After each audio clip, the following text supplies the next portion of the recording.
come oggi nasciste, ma al 1922, Capato di Fedele teneva 47 anni e se n'era venuto dall'America con un poco di dollari 3 anni prima e mamma libera teneva 42 anni. Se tu non tenere partuta al 2011, oggi facevi 99 anni. E con la capo buona che tenevi, mica eri vecchia, solo che a quale mondo ha tutto cagnato.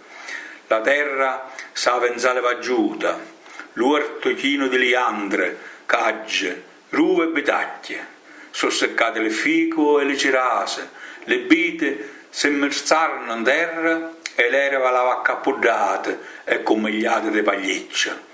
Rano quasi non se ne semmina, che l'ultimo mulino fu chiuso e lo tavolino poco sa usa, dalle casole sfrattate, e se pure ci stesse qualcuno che canta canzoni antiche o racconta le conte di una volta, come faceva Tatone, e poi tu, nessuno lo capisse, e a così tutto cagna, e lo mondo di una volta, piano piano, non ci sta più.